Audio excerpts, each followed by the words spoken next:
Halo, sahabat-sahabat TV dimanapun Anda berada. Berjumpa kembali bersama saya, Asiolan Segian, dalam bincang-bincang spesial pada hari ini. Pada kesempatan kali ini, kita akan ngobrol dengan Bapak Uskup terpilih Keuskupan Padang, Monsinyur Vitus Rubianto Solihin, Serikat Misionaris Saverian. Apa kabar Bapak Uskup? Selamat pagi, kabar baik Bang Siol, terima kasih. Sehat-sehat Bapak Uskup menjelang tabisan ini? Amin, puji Tuhan Mas, sehat-sehat. Sehat-sehat ya, mudah-mudahan juga sudah menyesuaikan diri dengan iklim Kota Padang ya, Monsinyur. Oh ya, hari-hari ini hujan-hujan terus ini. Iya, karena memang sudah mulai masuk bulan-bulan hujan ya, Monsinyur. Ya, mudah-mudahan juga hari-hari hujan ini membawa berkah nanti menjelang tabisan ya, Monsinyur. Amin. Amin. Monsinyur, apa yang hari-hari ini Monsinyur persiapkan? Saya sudah menginjakkan kaki untuk pertama kali sampai di Kota Padang. Kemarin disambut dengan budaya tradisional, ada Tionghoa, ada Mentawai, ada Toba, ada yang lain-lain. Flores. Yang Flores juga ya. Apa yang Monsinyur persiapkan hari-hari ini? Ya, pertama-tama secara pribadi saya mempersiapkan hati, mengambil kesempatan juga untuk berjumpa dengan Tuhan secara lebih intim dalam retret di Biara Saverian sendiri, di dekat makam para misionaris pendahulu. Begitu mengambil inspirasi dari betul perjalanan hidup selama ini sampai sekarang gitu. Lalu secara lebih luas, saya sudah mulai mencoba berkunjung, jadi bertemu dengan orang-orang kunci, mengenal sana sini orang-orang yang penting yang pasti akan menjadi rekan sekerja dan teman-teman sepelayanan nanti. Jadi termasuk pastor-pastornya. Beberapa instansi, terutama di pendidikan, Yayasan Prayoga di Padang, lalu juga Wisma Cinta Kasih Rumah Jompo itu, beberapa teman yang sering berkumpul nanti juga dalam dialog lintas agama, pusaka, sudah mulai dicicil lah, supaya nanti ketika jadwalnya bertumpuk, sudah mulai bisa diatur. Begitu. Istilahnya sudah mulai penjajakan ya, Monsinyur ya? Iya, sudah mulai kenal-kenal orang dan situasinya. Medan pelayanannya, kalau tentara itu medan perangnya sudah mulai di seperti apa? Tapi masih dipingit di Padang. Oh, masih di sini. Masih di sekitar keuskupan.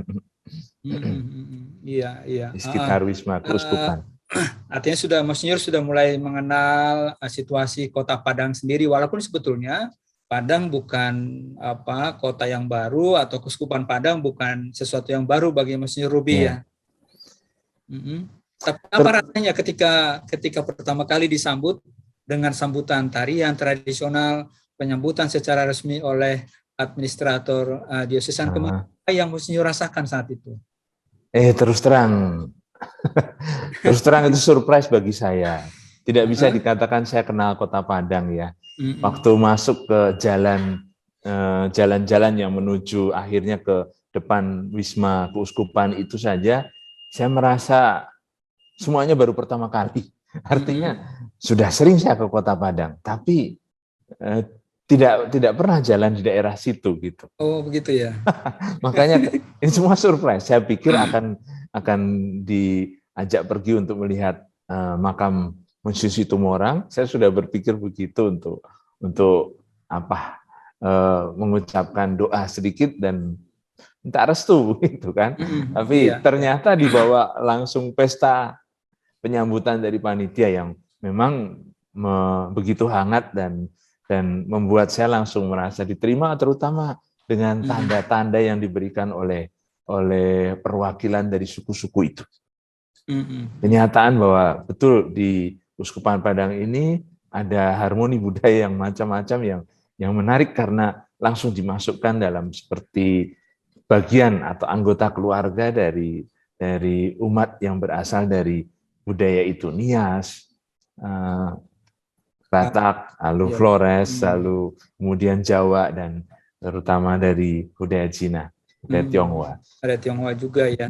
Ya, dalam penyebutan kelihatan mereka sangat merindukan hadiran Bapak Uskup waktu itu. Ada Mentawai juga, lupa, Ada karena Mentawai sejak juga, dari tentu awal. saja. Betul.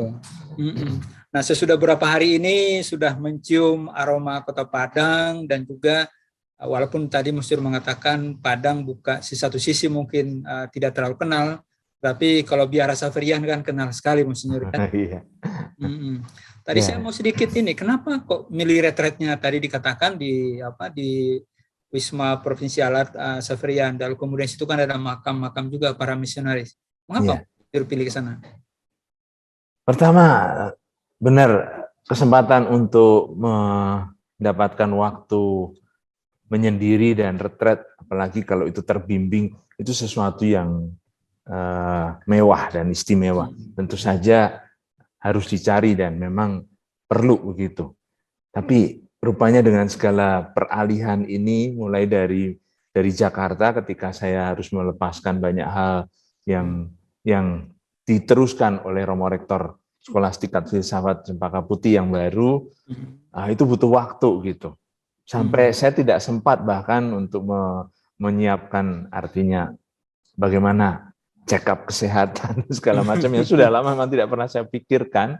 Rupanya hasilnya cukup baik. Akhirnya lalu saya bisa berangkat, sudah bisa dibilang agak terlambat untuk datang ke Padang tanggal 11 September lalu, jadi hampir sudah lebih dari 2 minggu ini.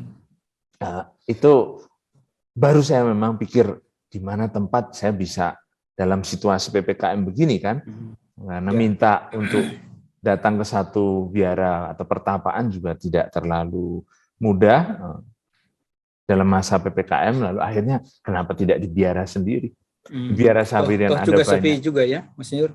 Sangat sepi sekarang, karena memang hanya ada satu saja kepala biara, Pastor Alphonse, dan sedang mengatur arsip dan sana-sini. Rupanya itu juga membantu saya untuk mengerti bagaimana di sana belajar kembali sejarah dari pastor dan terutama uskup yang sebelumnya membuka mulai keuskupan Padang ini, Monsinyur Raimundo Bergamin dari Misionaris Xaverian kan. Dan saya merasa betul ada satu kedamaian tertentu ketika memang berdoa di makam para pastor Xaverian yang mendahului saya. Banyak di antara mereka saya kenal dekat, tentu saja para pendamping pada waktu di formasi dasar di Jakarta maupun para pastor misionaris yang mendampingi saya di tempat pastoral waktu itu, terutama di Mentawai.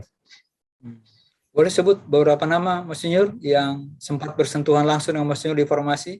Iya, tentu saja yang langsung nampak di sana saya cari Pastor Silvano Laurensi, magister novisiat saya. Pasti dia sangat berbahagia dari surga ya. Lalu, ya benar, ada Pastor Tonino Kaisuti, Pastor Torino Monaci, itu yang membantu terutama pada waktu tahun orientasi di Mentawai. Ada Pastor Silvano Julian juga, ada pastor-pastor yang dekat dalam arti bahkan seperti keluarga, seperti saudara, seperti Pastor Vincenzo Baravale yang sempat menjadi superior regional. Di sana di makamnya ada juga gambar iparnya, Fidelia, yang rupanya 3 minggu sesudah beliau meninggal, Fidelia menyusul karena kecapean. Saya datang waktu pemakaman di Italia, karena waktu itu saya sedang di Italia, sementara Pastor Vincenzo meninggal di Indonesia. Nah, itu pengalaman yang betul waktu itu.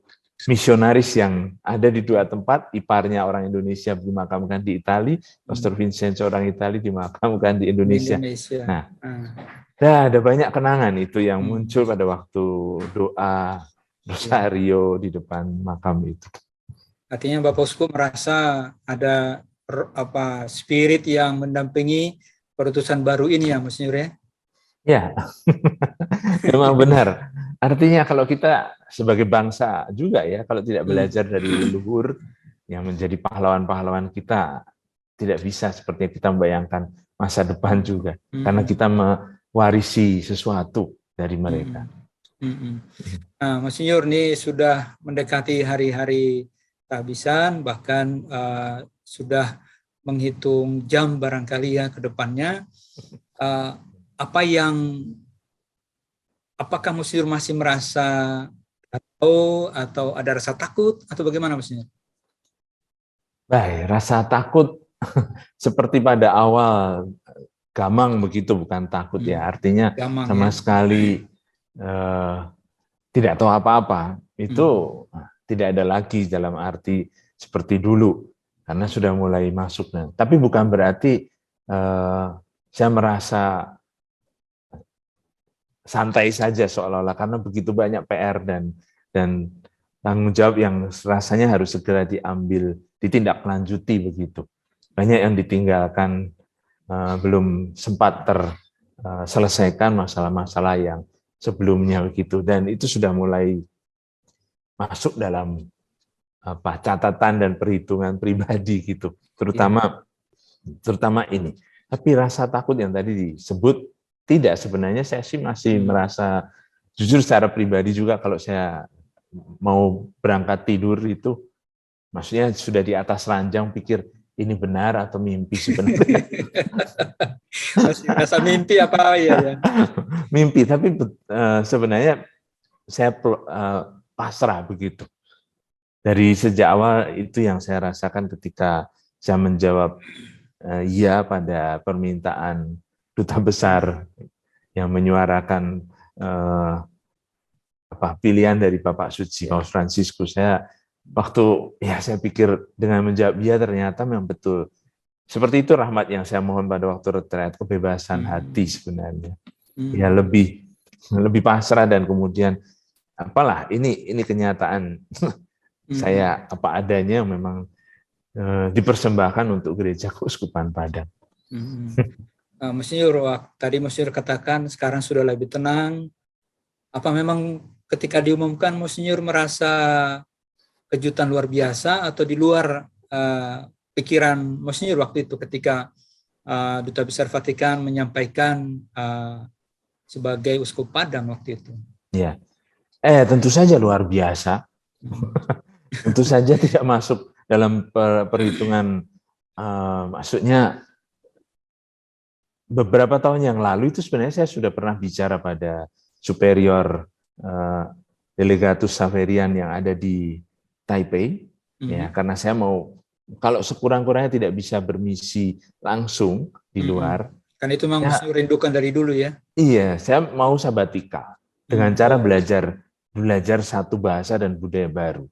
Saya sudah mulai sebetulnya di Toasebio waktu tugas pastoral di sana untuk mulai bahasa Mandarin. Tapi saya pikir harus belajar bahasa harus di tempatnya.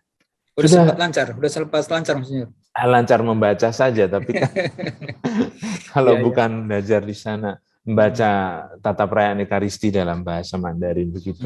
Nah, itu cita-cita saya dari 2018 sudah saya ungkapkan, tapi pastor pimpinan dulu mengatakan tunggulah sampai satu periode sesenio itu, kalau di Xaverian berarti periode 6 tahun.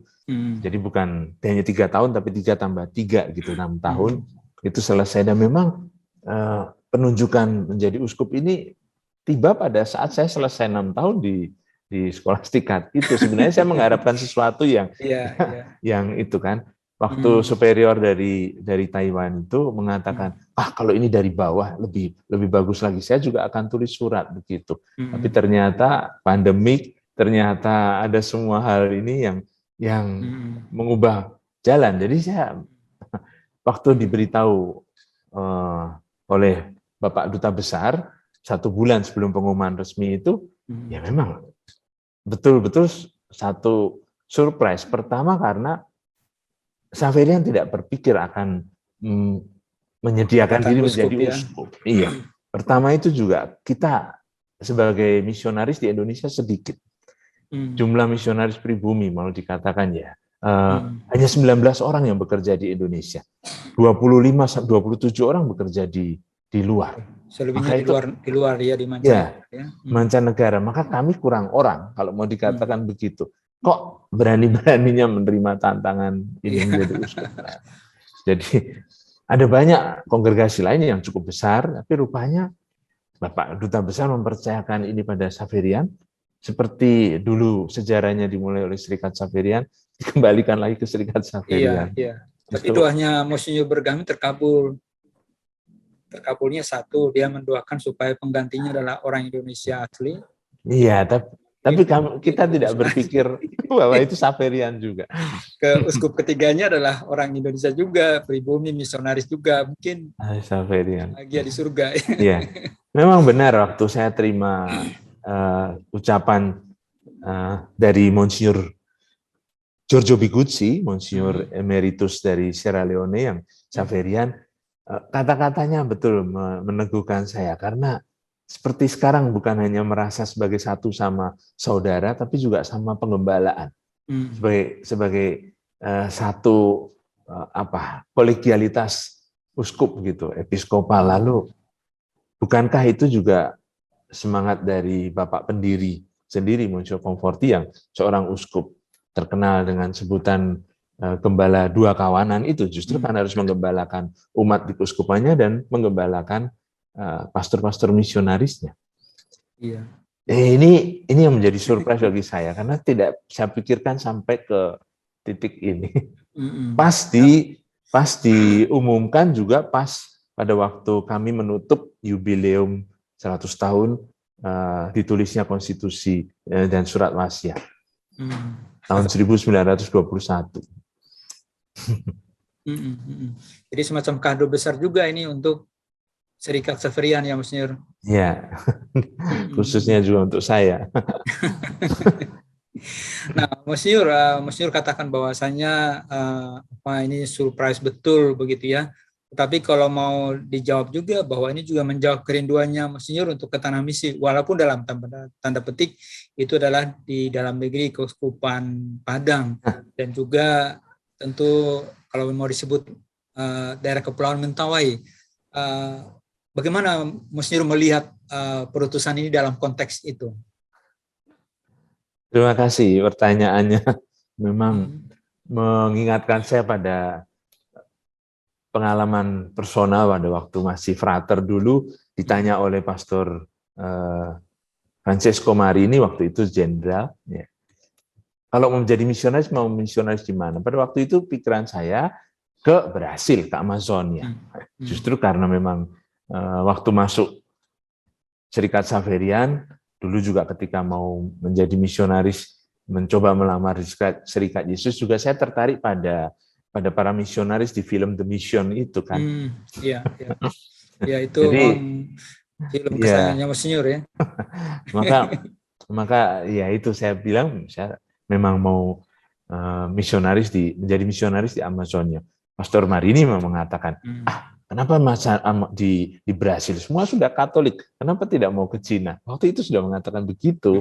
Ya, saya tidak terpikir bahwa nanti kemudian berpastoral di Tuasebio, lalu berpikir akan belajar bahasa di Taipei tadi, pikir begitu.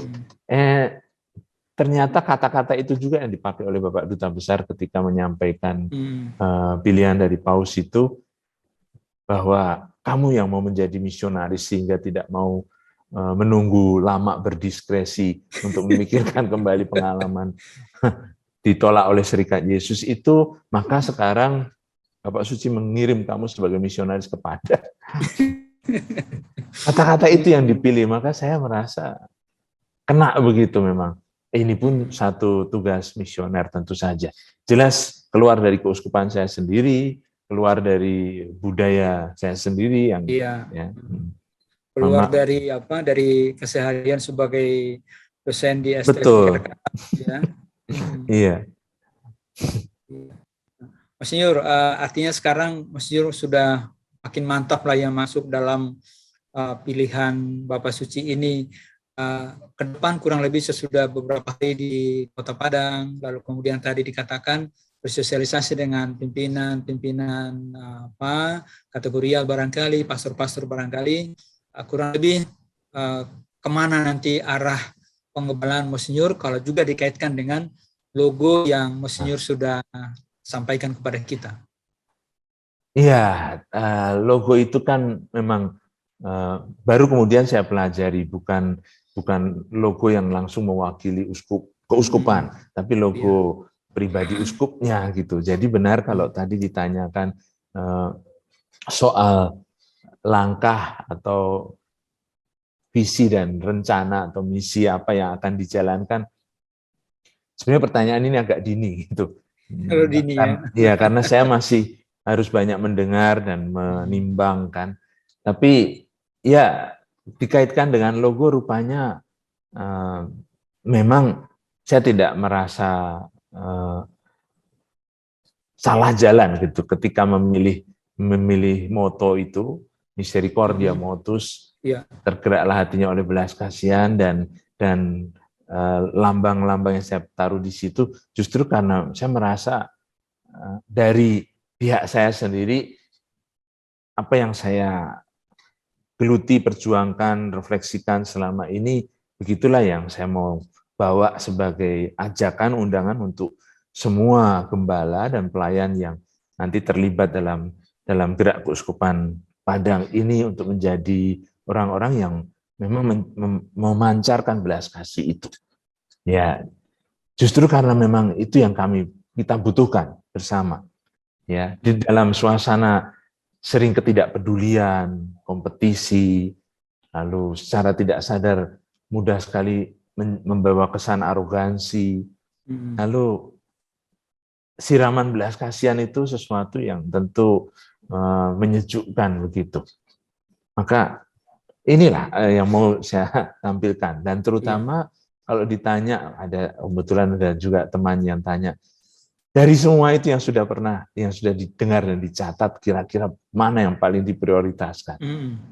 Itu juga saya tidak akan jauh dari apa yang sudah saya geluti selama ini, yang menjadi bidang saya, tentu saja dari kitab suci, tapi tapi juga dari formasi. Rupanya memang harus memperhatikan formasi dan terutama formator dari para formandinya gitu. Jadi sebenarnya imam-imamnya, ongoing formation, dan bina dasarnya yaitu seminari. Saya kira pantas diperhatikan sebagai prioritas menurut saya. Rupanya juga Monsinyur mau rencana buka seminari juga di Padang, karena selama ini kan belum ada ya Monsinyur. Dan bagaimana sudah tahu? Sudah sampai ke hidup lebih dulu. Rupanya memang itu satu PR dari Muspas yang tidak jadi dilaksanakan, musyawarah pastoral itu karena Monsinyur Situmorang meninggal lebih dulu ya. Sudah siap, karena justru pada hari-hari di mana itu direncanakan Muspas terjadi, Bapak Uskup sebelumnya meninggal dunia. Dan direncanakan Monsinyur sendiri akan menjadi salah satu narasumber. Ya. Tapi terus terang waktu itu ya belum pelajari semua bahannya. Dan salah satu topik yang memang menunggu ditindaklanjuti saja adalah pembukaan seminari yang dulu pernah ditutup. Seminari menengah. Dan rupanya melihat dan menilai urgensinya, rasa-rasanya tidak bisa kita dikalahkan oleh kekhawatiran dan ketakutan bahwa nanti tidak ada panggilan. Tidak ada panggilan karena tidak ada tempat untuk menerima pembinaan itu. Gitu. Memang dalam sejarahnya dulu seminari menengah Pematang Siantar itu dulunya di Padang, Monsinyur. Betul. Monsinyur Pius Datubara juga dari seminari Maria Nirmala ini. Iya betul. Iya. Artinya memang Monsinyur melihat ini sesuatu yang fondasi yang akan juga dimulai Monsinyur ya, seminari ya.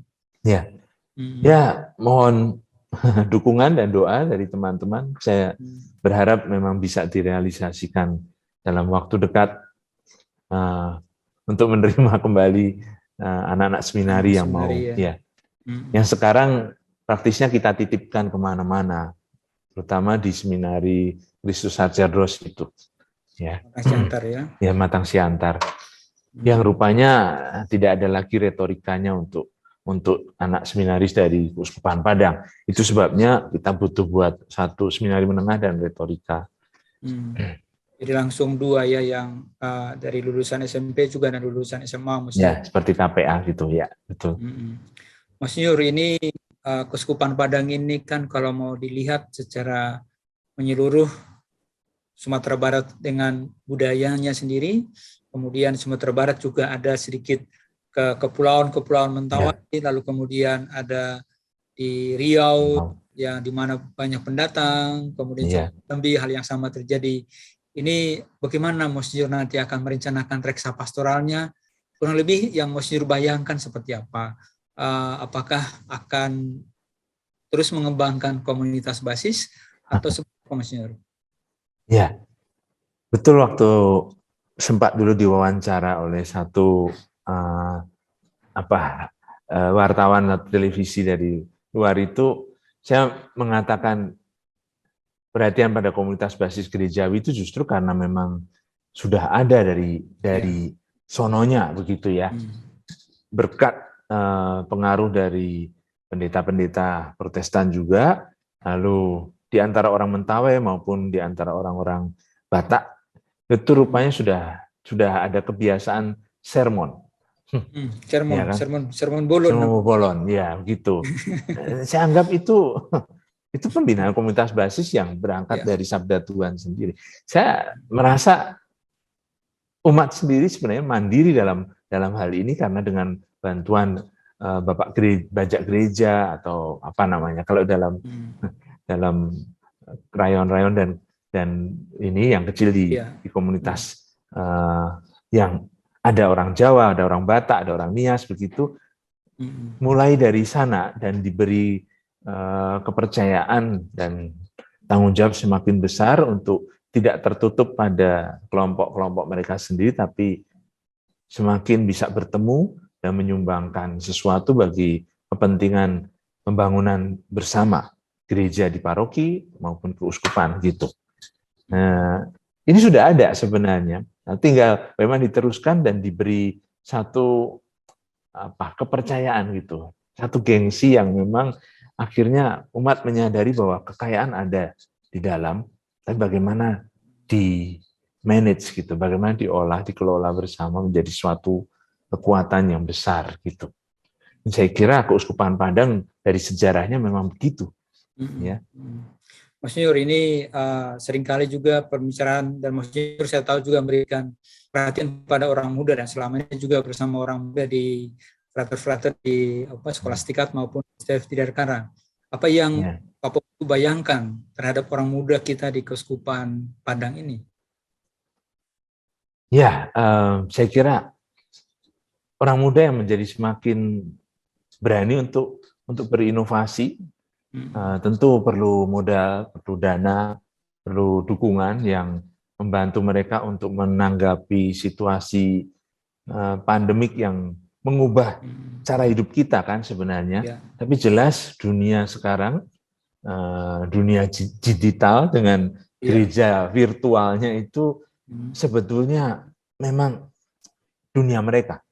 Maka bukan berarti sekarang saatnya untuk terus bertahan pada posisi yang seolah-olah tidak bisa diserahkan pada orang lain karena tidak ada orang yang pantas atau tidak ada anak-anak muda yang mau. Barangkali justru karena mereka mau, tapi bahasanya beda. Jadi saya pikir mungkin membentuk paguyuban dan kelompok-kelompok kepemudaan lagi yang membuat mereka punya wadah, tentu saja dengan memperhatikan protokol kesehatan karena situasi pandemik ini tidak pernah bisa diperkirakan, katanya justru malah menjadi endemik. Tapi anak-anak muda ini saya kira yang sudah masuk dalam dunia perkuliahan yang selalu online kemudian ya tidak akan mundur lagi.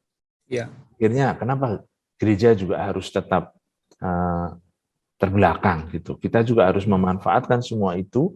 Komsosnya harus menjadi semakin berani untuk menampilkan ya siaran-siaran dan ya yang bisa bahkan diliput bukan hanya untuk umat separoki dan seuskupan saja, tapi sampai ke seluruh Indonesia nasional.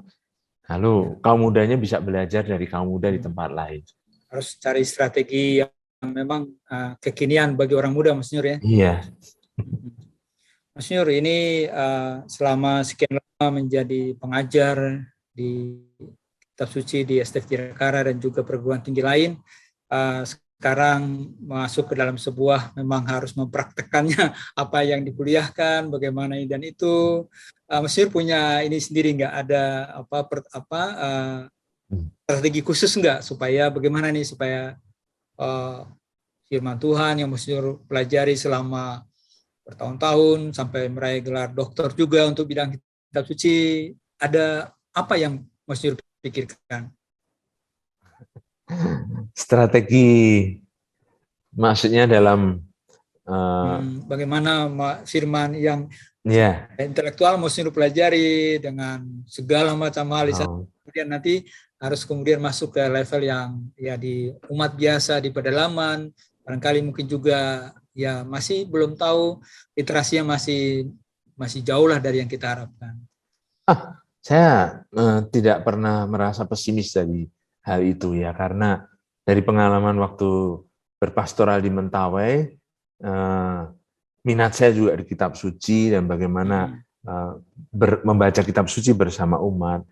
Saya berterima kasih tentu saja pada umat di Uskupan Agung Jakarta yang kritis dan memang menunjukkan lapar dan haus akan sabda Tuhan itu.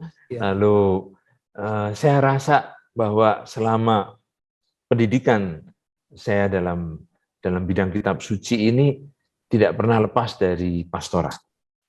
Baik di waktu saya di Italia sendiri maupun kemudian kembali ke Jakarta, ya selalu ada satu perbandingan yang bisa betul saya mengajar, memberi kuliah di STF Tirakara, ya, tetapi juga saya membantu banyak di paroki dan kursus-kursus kitab suci, yang rupanya bisa melihat bagaimana minat umat yang kadang-kadang terus terang lebih kritis daripada para frater. Pertanyaannya, maka kalau ditanya metode apa atau bagaimana strategi membaca kitab suci, ya itu mulai dengan berani bertanya. Berani bertanya dan tidak takut untuk kemudian mengutarakan bagaimana dari perspektif pribadi. Ya tentu saja orang akan mengatakan, ya bagaimana saya bisa menafsirkan kalau tidak belajar, tapi tidak perlu belajar sampai ke luar negeri gitu. Betul ikut kursus, mendengar banyak informasi, ya bahkan umat sekarang bisa membeli atau bahkan googling gitu tentang latar belakang sejarah, budaya, juga teks-teks kitab suci. Tapi terutama tidak berhenti hanya pada informasi intelektual itu. Harus masuk sampai kepada transformasi. Karena kalau kitab suci atau sabda Tuhan itu, ini harus bertanya makanya, apa dampaknya untuk saya gitu kan? Apa yang mengesan, apa yang menyentuh, apa yang bahkan menelanjangi dan menampar saya dari sabda Tuhan itu, baru nanti bisa bercerita yang sama dan memikat orang lain. Kalau kita sendiri tidak terpikat, tidak kena, lalu bagaimana bisa membawa itu kepada orang lain? Itu saya pikir strategi. Iya. Artinya bagaimana membuat juga umat yang merasa tersentuh juga dengan sabda Mas Nur ya. Saya bilang dalam bahasa yang lebih sederhana, membuat orang penasaran.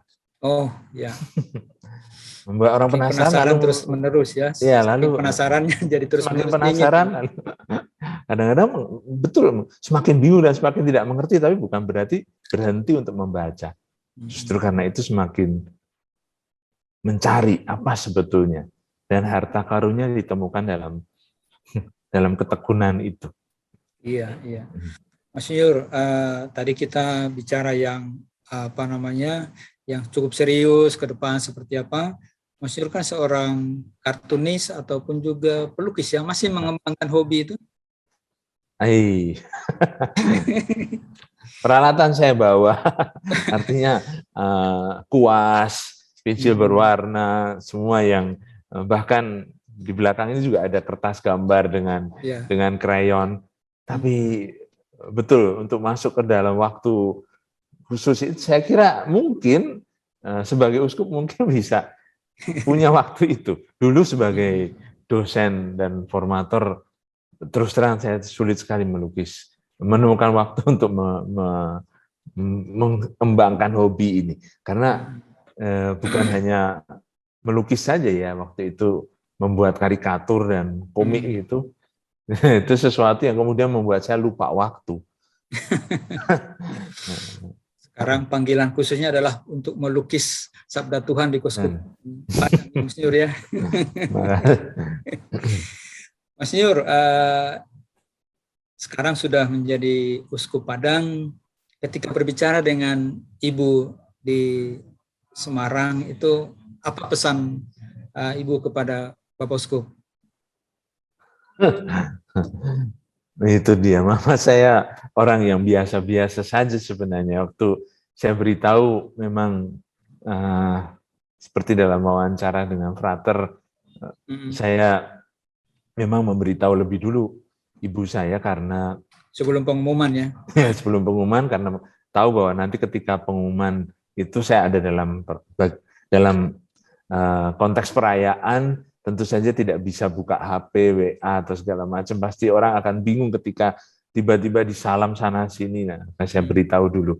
Ya rupanya dia juga biasa-biasa saja, tersenyum, merasa bersyukur begitu, tapi pesan yang dilumuskan dengan kata-kata tidak keluar sampai sekarang. Sampai sekarang saya pulang ke rumah sempat mampir begitu karena memang tidak sempat cuti panjang. Saya sudah pulang dari Surabaya, saya sempat 3 hari di Semarang. Nah, di situ bicara macam-macam tapi tidak ada pesan khusus seorang. Ya, dalam arti Ibu memberi pesan ini ya. Saya tahu dari cara beliau memandang, cara beliau menjawab itu, ya kita ini begini apa adanya ini, dan itulah yang disyukuri tapi sekaligus juga dikembangkan sebagai satu pemberian yang mungkin berguna bagi orang lain. Itu yang kita bisa buat dari keluarga kami yang sederhana gitu. Apakah Ibu nanti akan hadir pas tahbisan? Iya, tentu saja. Dia betul bersemangat untuk hadir meskipun kondisinya ya tidak terlalu bisa dibilang cukup sehat maksud saya, tapi memang dengan usia sudah semakin sulit untuk berjalan seperti dulu gitu. Baik, Mas Nyur Ruby, terima kasih atas perbincangan kita pada kesempatan kali ini. Kami dari Majalah Hidup TV, hidupkatolik.com mengucapkan selamat atas tahbisan nanti. Terima kasih. Diberi kesehatan, kebahagiaan, dan juga kebijaksanaan dalam memimpin Keuskupan Padang. Sekali lagi kami Amin. Keuskup, mohon berkat untuk kami semua. Terima kasih. Ya.